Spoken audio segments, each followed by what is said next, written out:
Irmãos, boa noite, a paz do Senhor Jesus. Amém? Meus irmãos, eu gostaria de propor para os irmãos essa noite que nós façamos juntos uma reflexão acerca da palavra de Deus. Não um texto específico da palavra de Deus, mas da Bíblia como palavra de Deus. Amém, meus irmãos? Dada a importância da Bíblia nas nossas vidas, a gente ainda tem que conviver com, eu diria, das nossas partes, um certo desprezo pelas Escrituras. Eu não sei se o que eu vou dizer aqui agora tem fundo de verdade ou não, mas creio que muitos de nós, meus irmãos, só examinamos as Escrituras ou só abrimos as nossas Bíblias neste momento coletivo da igreja. Não todos, mas a grande maioria, até porque, injustificavelmente, não é? As nossas vidas corridas, trabalho, cuidado da casa, filhos, afazeres,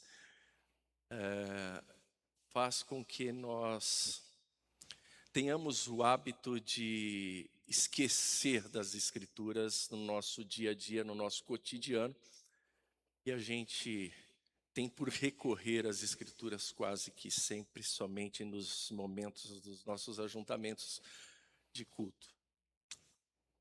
É triste, mas é uma realidade, irmãos. É uma realidade, não é? Isso na vida de muitas pessoas, não é? De muitos crentes. Não é? E assim, essa noite eu gostaria de aguçar em vocês, meus irmãos, e me incluo nisso também, esse desejo pela Bíblia, pela palavra do Senhor, que é tão importante para nós, irmãos.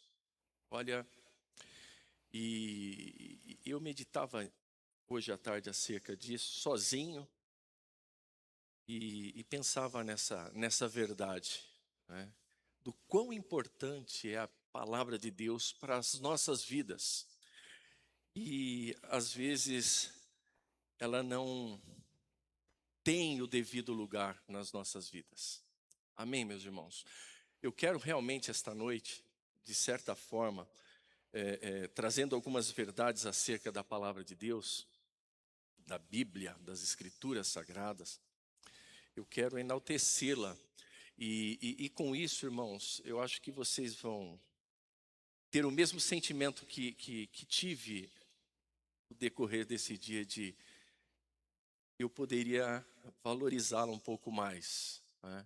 Esse foi o meu sentimento, né, em relação a tudo que ela representa para nós, a tudo que ela representa para nós como igreja do Senhor. Amém, meus irmãos? Dito isto, nós vamos passear em alguns textos da palavra de Deus, mas eu gostaria de abrir esse momento com um texto muito conhecido. Ele é muito conhecido, ele é muito expressivo, ele dita muito bem o que a palavra de Deus é, né, para as nossas vidas, que está lá na segunda epístola de Paulo a Timóteo, segunda a Timóteo, no capítulo 3. Eu gostaria de ler apenas um versículo com os irmãos neste momento, que é o versículo 16.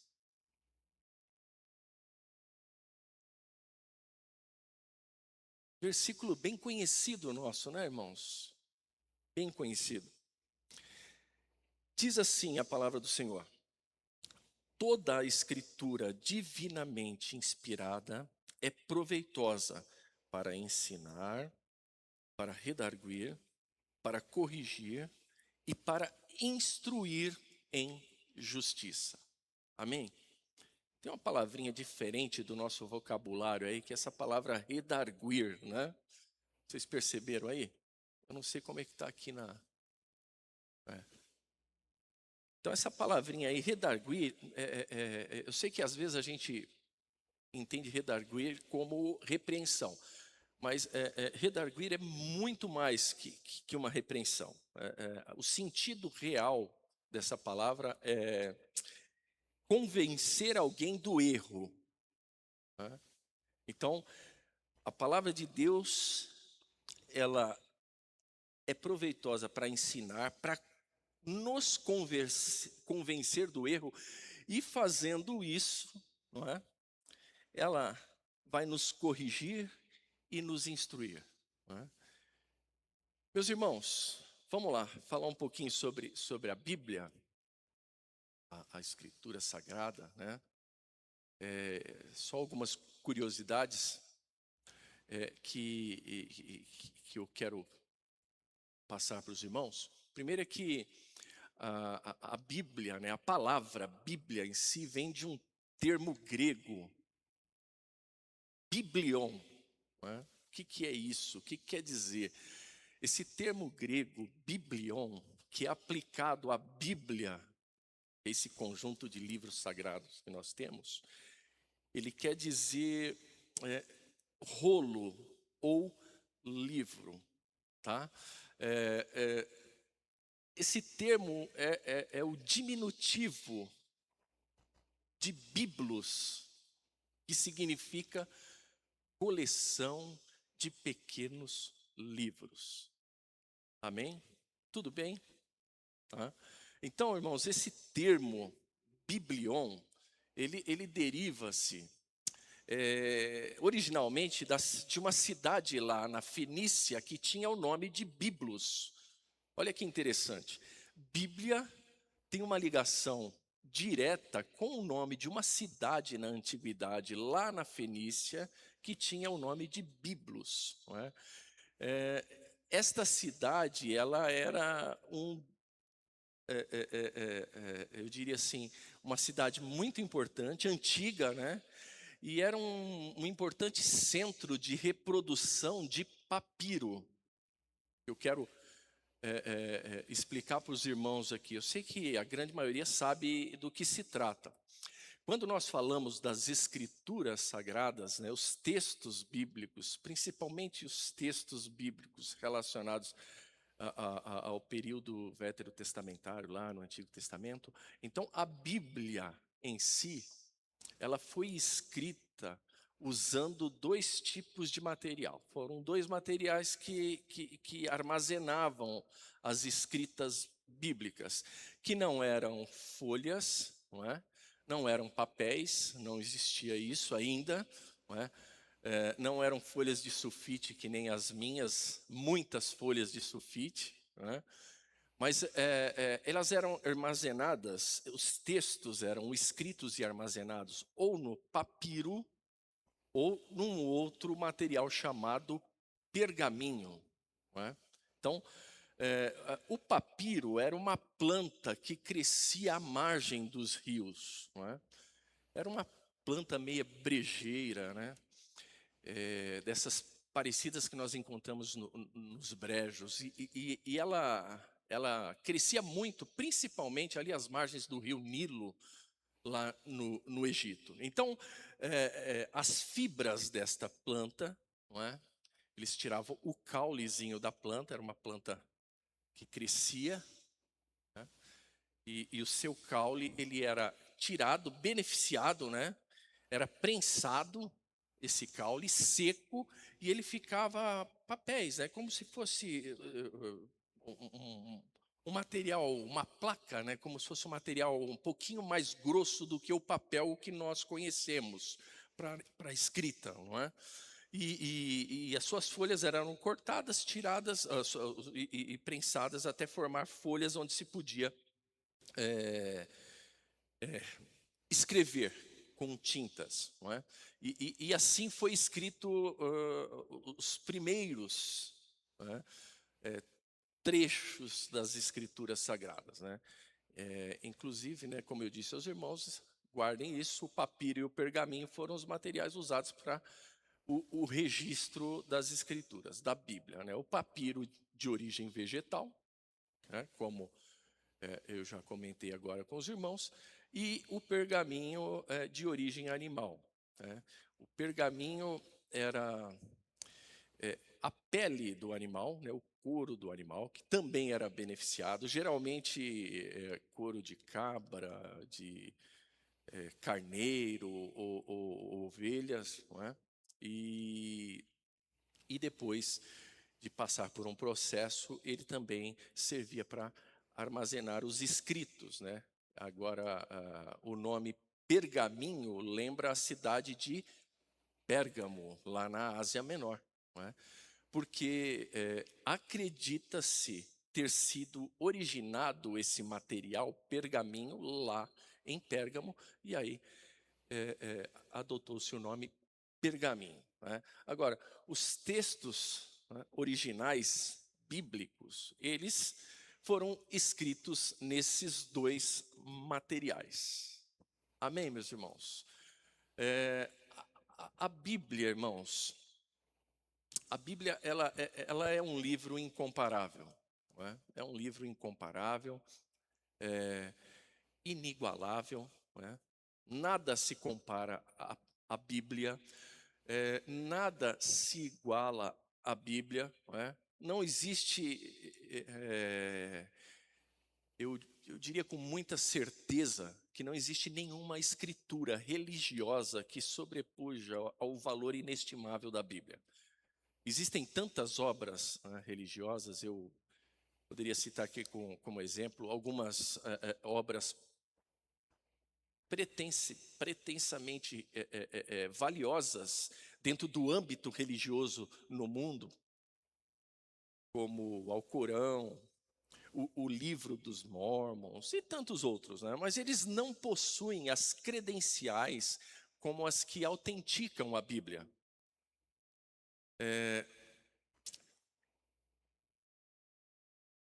Credenciais essas que vale a pena a gente citar e trazer à memória, por exemplo, um registro verdadeiro da revelação divina. Isso, irmãos, está ausente em todos os livros religiosos, por mais antigos que sejam, não é? Nós só vamos encontrar isso de fato na Bíblia. Faltam a obras como essas que eu citei, não é?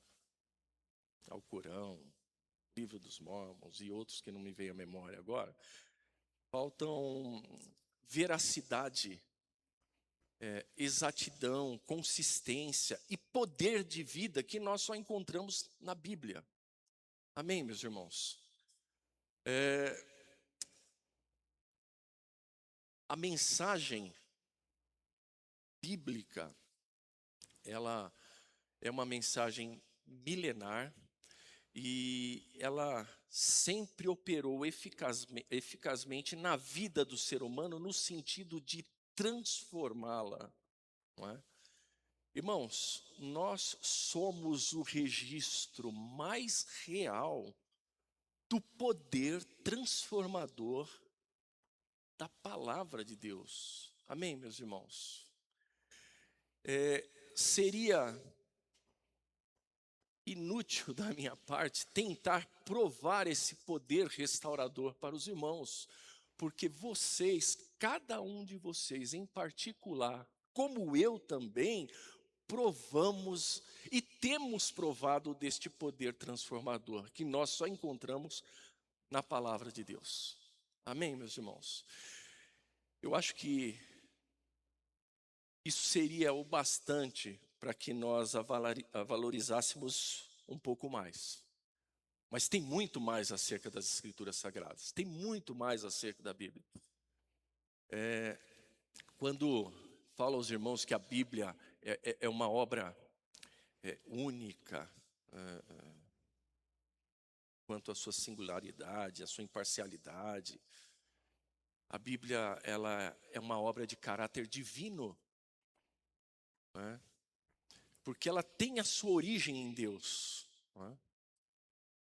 Ela é uma obra de influência, é uma obra que mexe conosco, muda as nossas vidas. ela é uma obra de um alcance imedível, porque ela alcança toda a humanidade.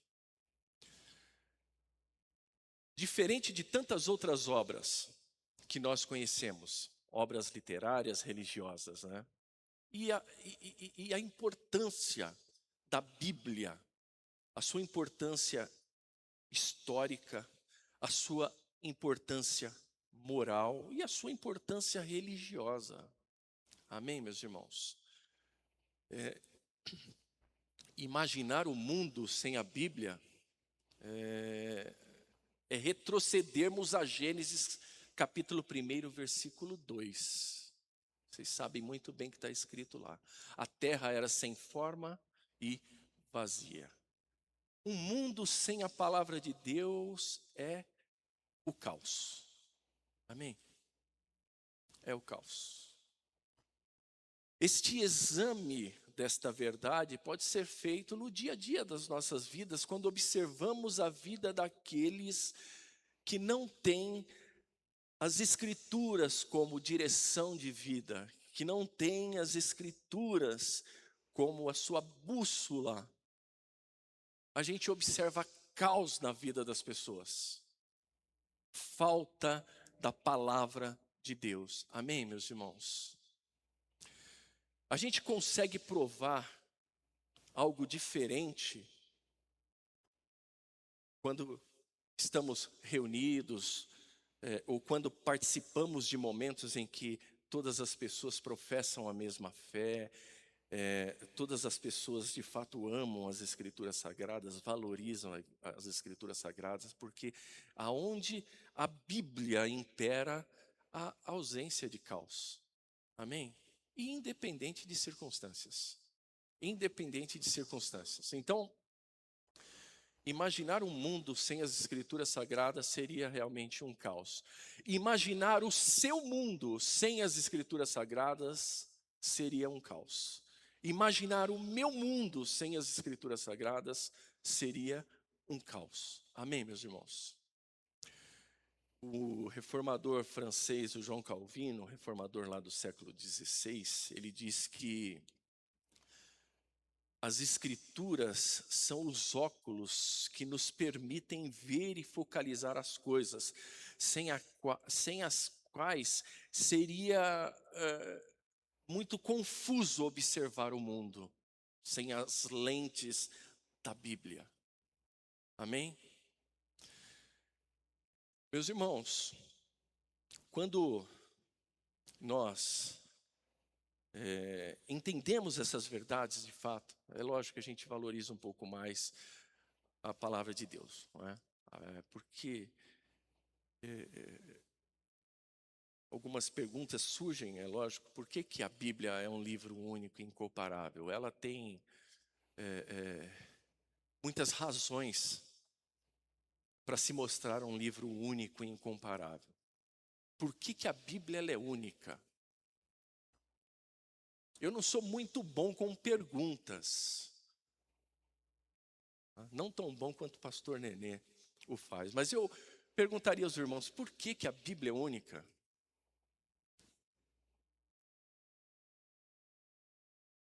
Eu acho que vocês também não estão muito bom com as respostas aí, né? Porque foi escrita pela inspiração do Espírito Santo. O Espírito Santo de Deus usou homens que foram inspirados para escrever as Escrituras. Mas tem muito mais.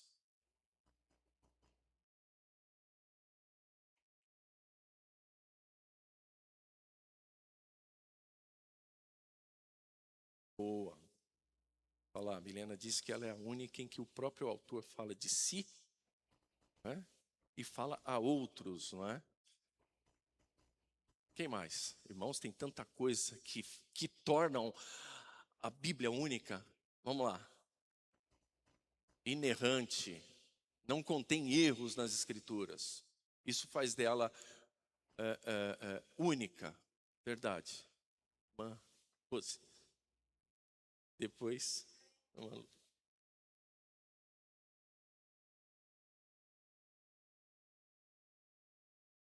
sim, não existe cópia. Tá. Palavra de vida, né? A única que tem palavra de vida. É um livro profético, né? Mas tem muito mais, né? Por exemplo, eu vou citar alguns exemplos aqui que acrescido aos exemplos dos irmãos, somado aos exemplos que os irmãos deram, olha, só tem a enaltecer a palavra de Deus. Primeiro, ela é única em coerência. Já perceberam isso? Irmãos, foram mais de 1.500 anos para que ela pudesse ser completada, escrita.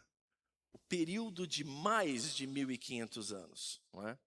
Além de contar, né, de Gênesis a Apocalipse, com o trabalho de 40 autores.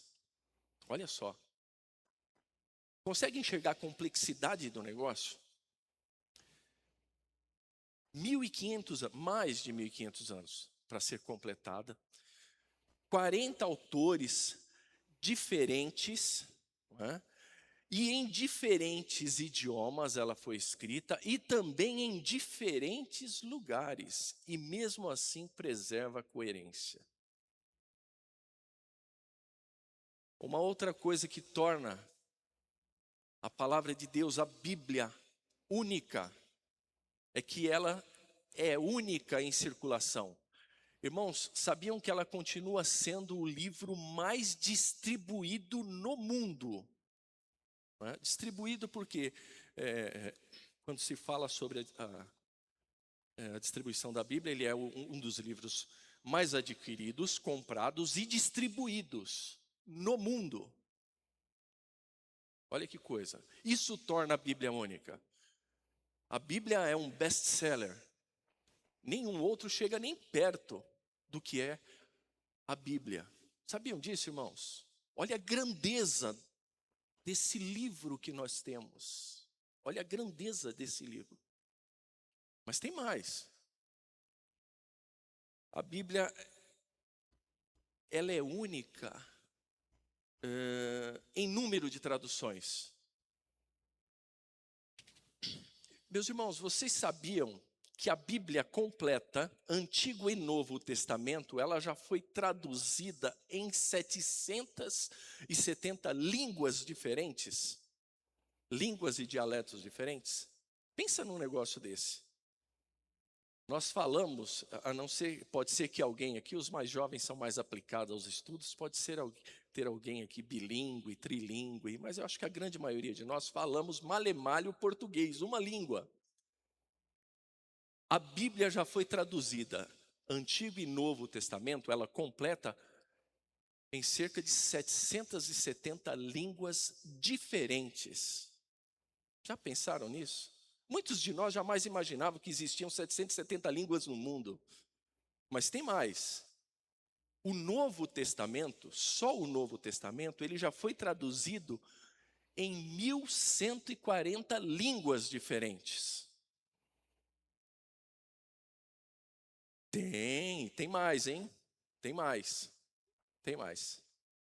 Mas tem. Agora, observe a grandeza da Bíblia. Sabe quantas línguas aproximadamente existem no mundo? Isso é fácil depois de vocês pesquisarem aí, porque o Google não vai me deixar faltar com a verdade. São 7.000 línguas no mundo. Irmãos, 7.000 línguas.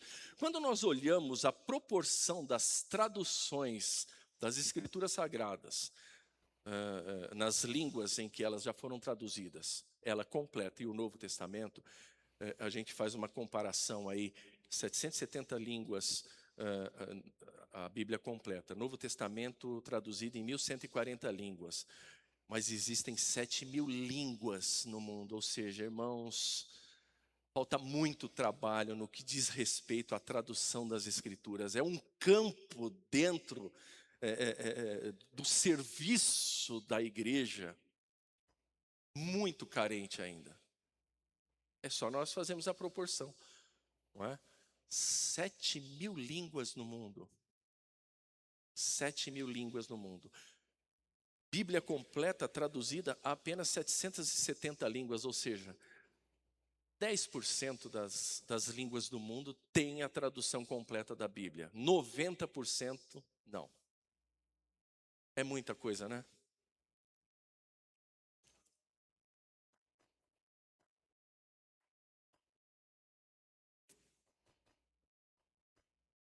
Sim.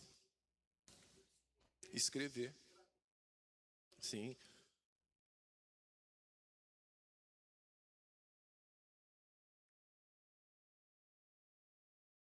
Uhum.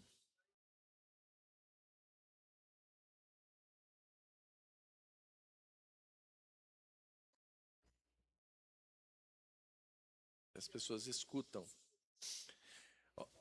Olha um dado que o pastor trouxe aqui. São 7.000 línguas que existem no mundo, não é? Línguas essas que são possíveis a tradução, fora aqueles que não têm escrita. Irmãos, o trabalho, a seara é grande, hein? Bom, mas ela continua sendo única em outros aspectos. Por exemplo, isso é só para enaltecer a grandeza das Escrituras Sagradas, viu, irmão? São fatos que a gente precisa conhecer para que a gente dê o devido valor a isso aqui. Para que isso aqui não seja somente um adereço na nossa estante, né? Um adereço em cima da televisão, não, porque as televisões agora são fininhas, né? Não dá mais para. Só se abrir, né? Não sei.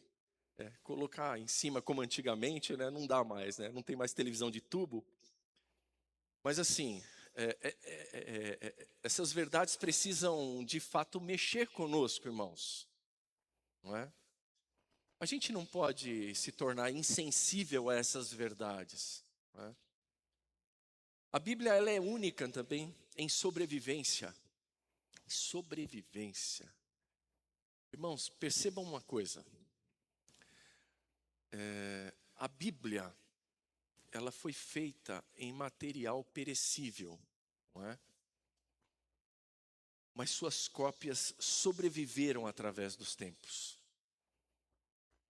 Além disso, ela também sobreviveu às diversas perseguições no decorrer da história e às críticas que recebem até os dias de hoje. Mas ela está aqui, ó, firme e forte. Aleluias.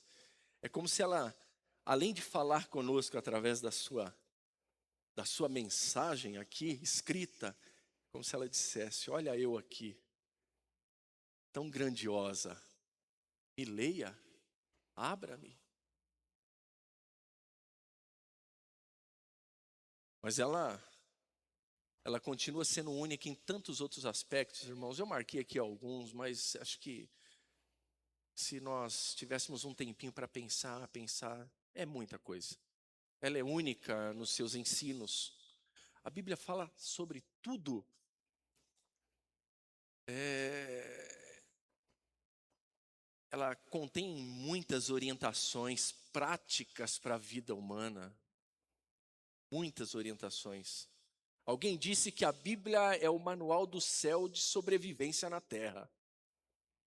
Eu acho que eu vou um pouquinho além, assim, olhando dentro do aspecto terreno, não tenha dúvidas. Mas além de ser o manual do céu para sobrevivência aqui na terra, ela é o manual do céu que nos dá esperança além dessa terra. Aleluias. Amém. A Bíblia, ela é única em sua influência literária. Agora, há um fator em que a Bíblia é única e está acima de todos esses outros que foram citados com as suas devidas relevâncias, não é? A Bíblia, ela é a revelação de Deus para nós, para a humanidade. Amém, meus irmãos? Meus irmãos, eu diria sem medo a vocês Querem conhecer a Deus de verdade? Vá à Bíblia. Amém? Não existe atalho para se conhecer a Deus. Ele se revela aqui, ó. Aqui, nas Escrituras. Nas Escrituras. Irmãos, as Escrituras, elas foram inspiradas, né? Como disse aí o pastor Walter, né?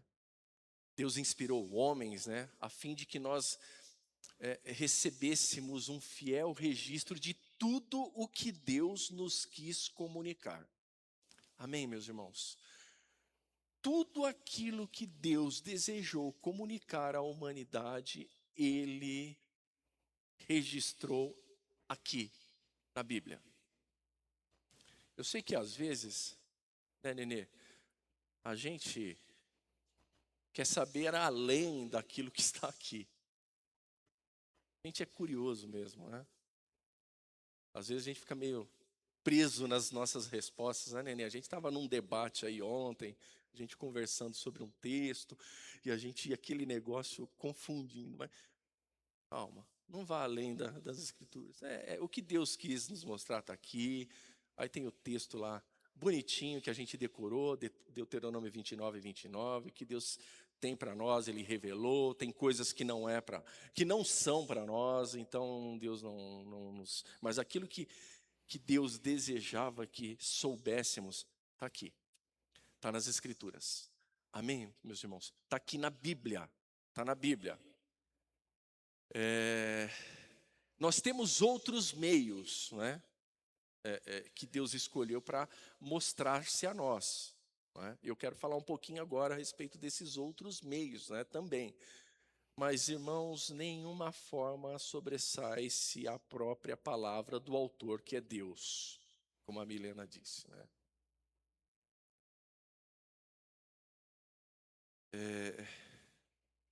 Como que Deus se revela? Não é? Primeiro, precisamos entender o que é revelar-se. Né? Quando nós falamos que Deus se revela através das Escrituras, quando nós falamos que Deus escolheu se revelar através das Escrituras, é um dos meios pelos quais Deus resolveu revelar-se. Né? Revelar é tornar conhecido. Amém, meus irmãos? É simples. Revelar-se é tornar-se conhecido, é mostrar-se. Foi isso que Deus fez, não é? Então, quando nós falamos sobre a revelação de Deus, nós dizemos que, por iniciativa própria, Ele tirou o véu, Ele revelou-se a nós. Aleluias. Já imaginaram ou pararam para pensar, meus irmãos, que honra essa minha e sua, tão pequenos que somos, Deus, por iniciativa própria, se revelar a nós?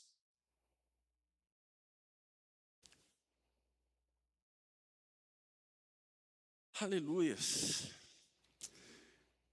Irmãos, geralmente, eu não quero complicar, eu quero simplificar, eu quero me fazer entendido, viu, irmãos?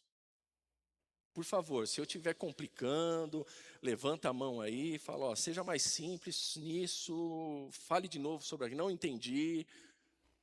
Não é o objetivo, viu? Não é o objetivo complicar. Então, mas vão pegando o raciocínio aí. Geralmente, nós dividimos esse processo de revelação de Deus em dois grupos. Né? Dois grupos. Primeiro, revelação. É muito simples isso, a revelação geral e a revelação especial. A revelação geral engloba criação e consciência. E a revelação especial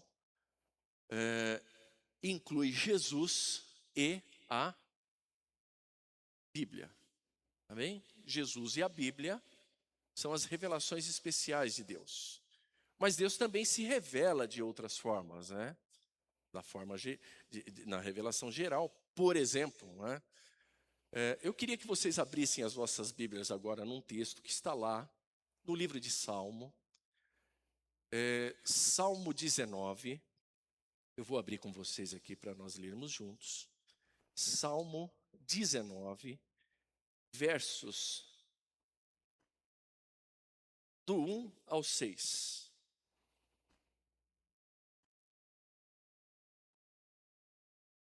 Não vou me deter muito tempo nisso, eu sei que o Salmo, principalmente este Salmo, ele é muito rico no que diz respeito à revelação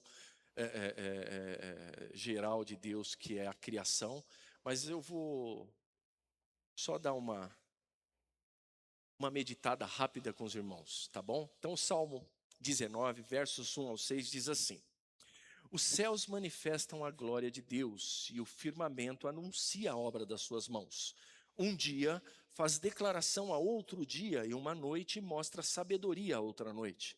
Sem linguagem, sem fala, ouvem-se as suas vozes, e em toda a extensão da terra e as suas palavras até o fim do mundo. Neles pôs uma tenda para o sol, que é tal qual o noivo que sai do seu tálamo e se alegra como um herói a correr o seu caminho. A sua saída é desde uma extremidade dos céus e o seu curso até a outra extremidade deles, e nada se furta ao seu calor. Amém? Tem uma palavrinha aqui diferente, né? Tálamo, o noivo que sai do seu tálamo. Em algumas traduções, talvez aposentos, né? Tálamo é o quarto nupcial, não é? Então, meus irmãos, observando cuidadosamente aqui o Salmo 19, versos do 1 ao 6, nós podemos perceber a maneira como a criação revela Deus. Vocês conseguiram ver aí no texto? Olha, esse salmo é a referência mais conhecida a esse respeito. Olha o versículo, o verso 2 aqui, ó. Um dia faz declaração ao outro dia, e uma noite mostra sabedoria à outra noite. Isso mostra que essa revelação de Deus através da criação, ela é contínua, não é? É um dia que declara para o outro, uma noite para a outra, a glória e a sabedoria de Deus. Ou seja, a criação, irmãos, ela nunca para de pregar para nós as verdades sobre o ser Deus e os seus maravilhosos atributos. É dia após dia. A gente observa Deus através da criação, que também é uma revelação dele, né? O verso, me perdoe a expressão versículo, isso é habitual. A gente sabe que salmo não é versículo, né? Salmo é verso, é um poema. Mas de tanto. Então o verso 3 diz assim: sem linguagem, sem fala, ouvem-se as suas vozes. Olha que coisa linda. A criação, ela é contínua, ela revela a Deus continuamente e visualmente. O texto está dizendo aqui que a criação não usa palavras, mas sim ilustrações. Irmãos, eu consigo enxergar o grande amor de Deus quando se revela através da sua criação, porque isso abre o leque de pessoas que podem compreendê-la, porque não é necessário ler ou outra habilidade específica, somente a capacidade de ver, de contemplar. Eu confesso aos irmãos que hoje à tarde, quando li esse texto, imaginava isso, me deu vontade de abrir a janela e ficar olhando, não é? Mas eu estava na sala, e se eu abrir a janela da minha sala, é a janela do outro apartamento do lado. Então, não deu, eu tive que deixar fechadinha mesmo. Mas contemplar a criação de Deus, é Deus falando a nós, sem palavras. Amém?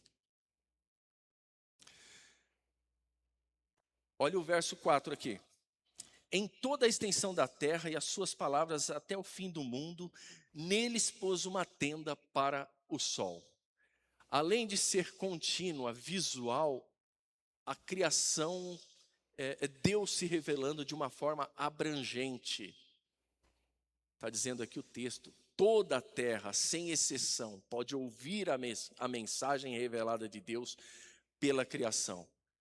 Meus irmãos, mesmo aqueles homens que moram no rincão mais longínquo do mundo, eles têm acesso a esse tipo de conhecimento de Deus. Por quê? Porque a contemplação da criação, ela é disponível a todos. Amém? A todos. Olha o que diz Paulo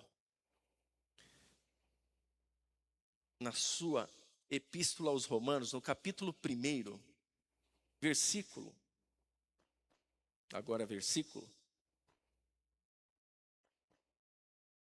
20. Vamos ler aí.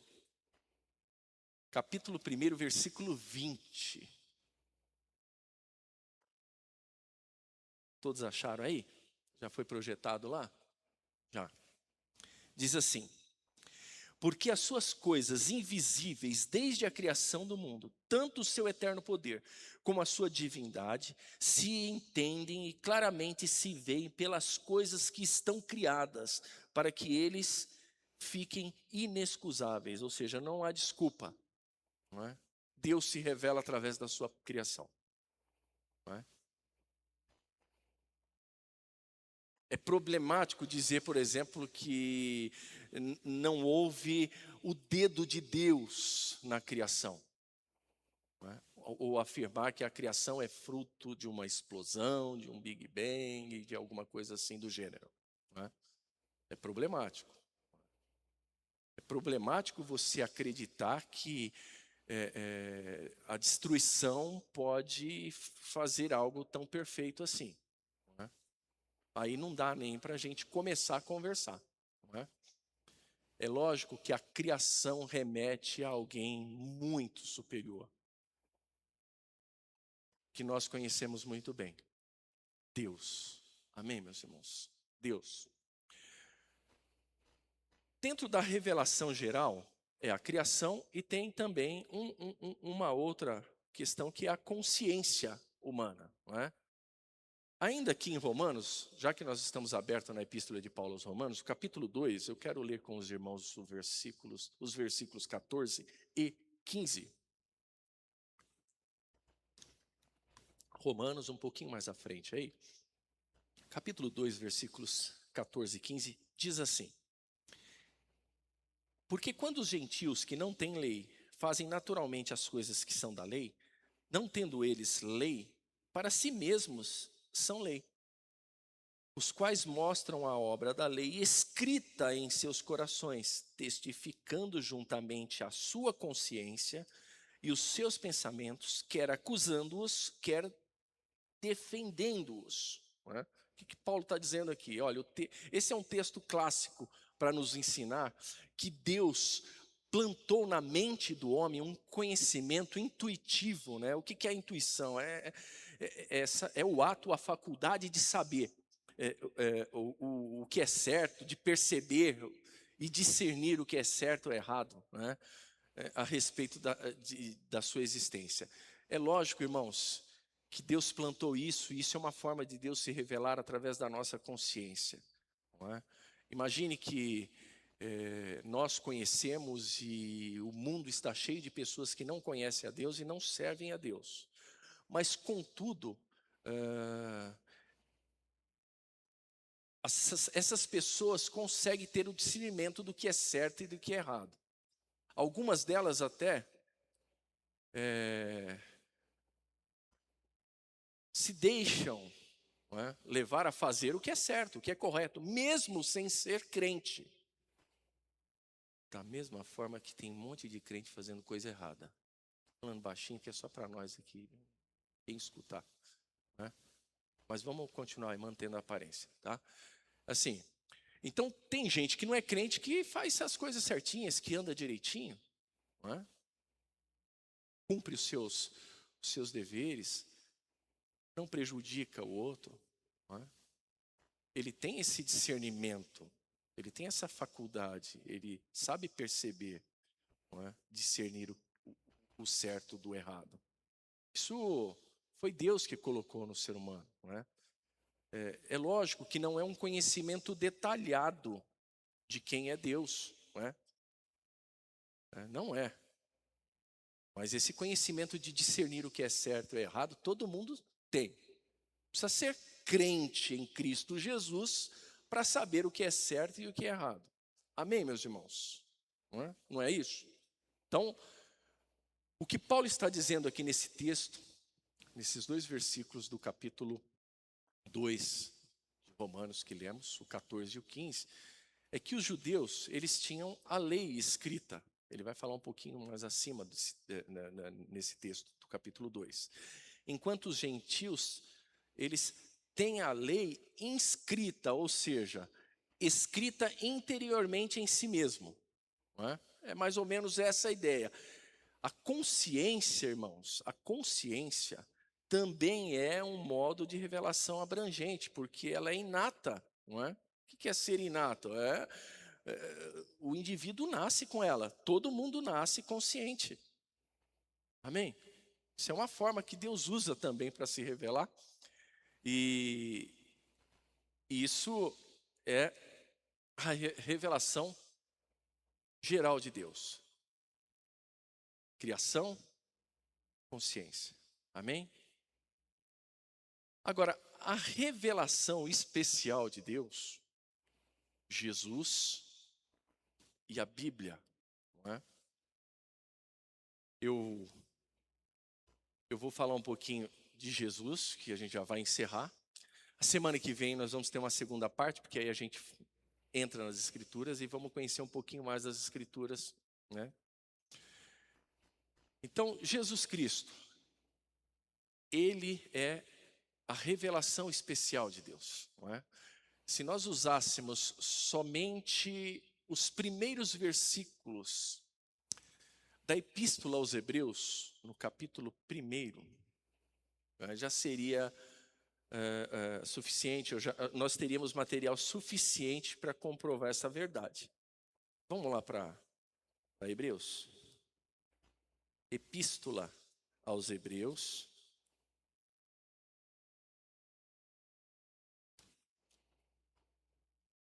Capítulo 1. Só os primeiros, acho que os primeiros 3 versículos do capítulo 1. Olha o que diz o texto. Vou dar um tempinho aqui, eu estou vendo que vocês estão folheando. Já foi projetado lá, já. Olha aí, ó.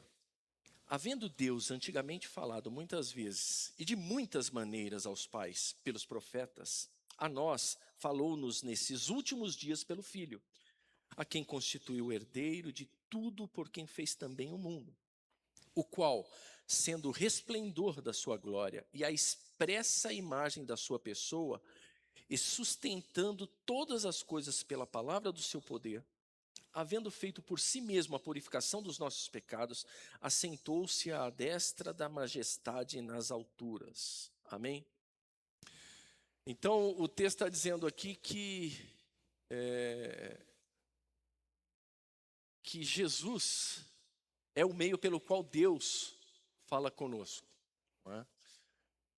Esse texto foi escrito, essa carta foi escrita no 1º século, e o autor está dizendo o seguinte, olha, Deus já havia falado muitas vezes os pais, pelos profetas, agora, nos últimos dias, ou seja, naquele tempo em que eles estavam vivendo, em que a carta foi escrita, Deus agora está falando através do seu Filho, de Jesus. Amém? Meus irmãos, há pelo menos aí 2 afirmativas nesse texto que podem nos levar a essa conclusão. Primeiro, o autor afirma enfaticamente que hoje Deus fala conosco através da vida e da obra do seu Filho. Tá? Aonde a vida e a obra do seu Filho se torna conhecida para nós, crentes do século 21. É através da Bíblia. Amém? Irmãos, tem alguma outra forma, algum outro atalho? Eu também gosto de facilidade, que eu não sou bobo. Tem algum outro meio que a gente consegue conhecer a Jesus que não seja pela Bíblia? Será que tem? Será que existe algum lugar aí sagrado que nem eu estou sabendo e ainda não visitei? na qual nós não precisamos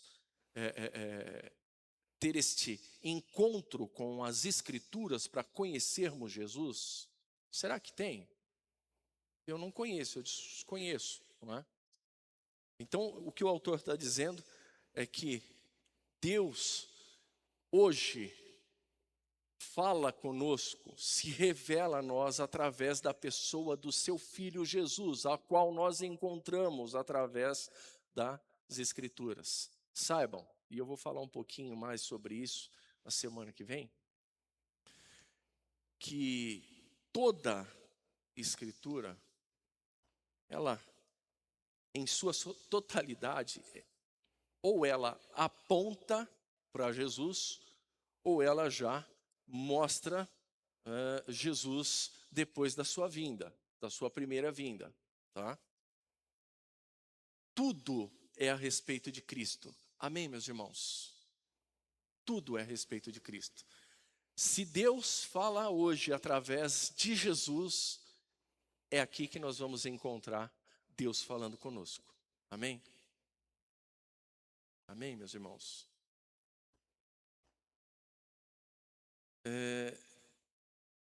Aqui compara como Deus se revelou no passado e exalta agora que o Filho como a maneira excelente, eu diria, e suprema da revelação de Deus aos homens. Jesus. Jesus. Vocês observaram aí, principalmente no versículo 3 desse capítulo 1 de Hebreus, uma expressão que diz, algumas traduções vai dizer assim, expressão exata, a expressão exata do seu ser. Capítulo 3 diz assim, na minha tradução, que é Almeida, Revista e Corrigida, ela diz assim, e expressa a imagem da sua pessoa. Mas em algumas traduções mais contemporâneas vai dizer assim que ela que é a mesma coisa, que que expressa a exata, que Jesus é a expressão exata do seu ser, que ser de Deus. Amém? Olha que coisa, irmãos. Contudo, aqui não há dúvidas que Jesus Cristo é tudo o que Deus é, sem deixar escapar nenhum detalhe. Aleluias. Gravem isso em vossas mentes. Jesus é tudo o que Deus é, sem deixar escapar nenhum detalhe. Ele é a expressão exata do seu ser. Ele é a revelação de Deus para nós. Amém? Aleluias. Oi. Filipe. Verdade, bem lembrado. Bem lembrado, o Milena. O Filipe, Jesus, texto de Filipe é João 14. Olha que se você observar o início do capítulo 14, Jesus está falando coisas maravilhosas. Maravilhosas. Eu ficaria muito aborrecido depois de ter falado coisas tão maravilhosas. E no versículo 8 e 9, se não me falha a memória, vocês vão conferir aí. Depois de Jesus falar coisas maravilhosas, é João 14.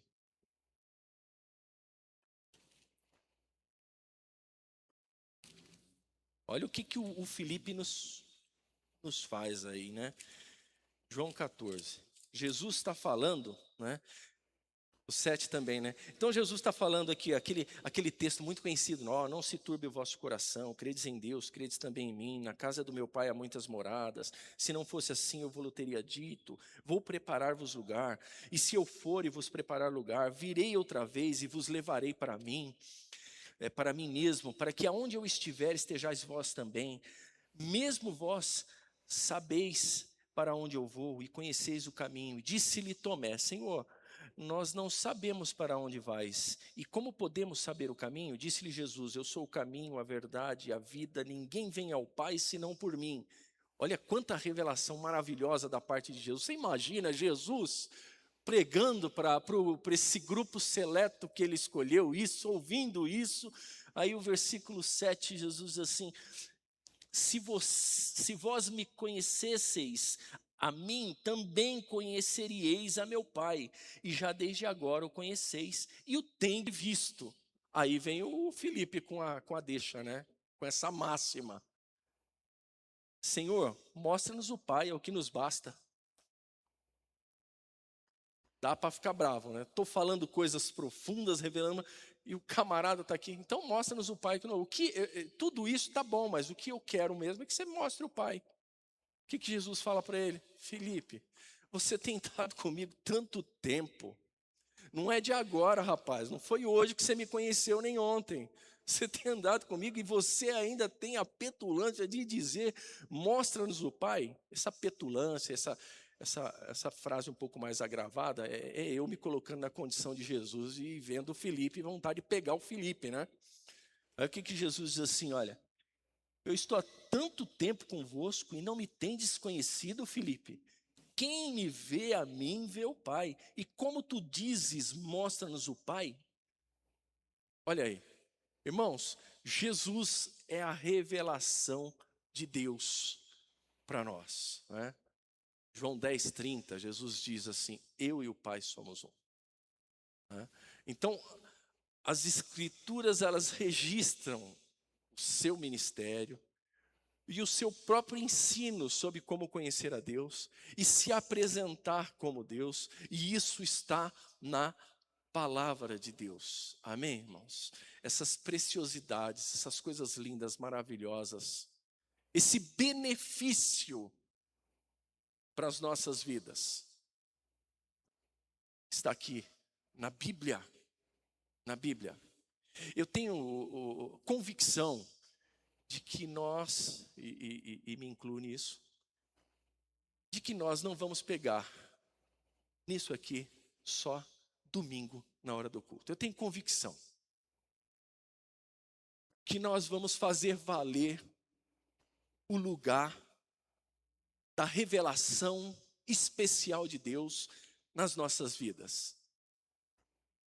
Por Jesus, por Deus e por todos aqueles que no decorrer da história deram até as suas próprias vidas para que nós tenhamos isso. Em respeito, primeiramente a Deus e ao Senhor Jesus, ao Espírito Santo, autor, influenciador, direto e inspirador de homens, e aqueles que perderam as suas vidas, para que eu e você tenhamos hoje isso aqui na mão. A gente não vai pegar nisso aqui mais só nos dias de culto. Não é possível, irmãos, que a gente vai conseguir, que a gente vai ter essa cara de fazer isso. Amém? Amém, irmãos? Se apodere desse bem precioso e divino que nós temos. A Bíblia. A Bíblia. Amém? Tem mais. Tem muito mais para falar sobre ela. Fica para a semana que vem. Vamos orar? Amém, meus irmãos? Aleluias. Glória a Deus. Glória a Deus. Me vem um texto agora aqui. Deixa eu ver primeiro se é esse mesmo. Como a gente já está aqui pertinho, João capítulo 1, o Evangelho de Jesus, segundo João capítulo 1,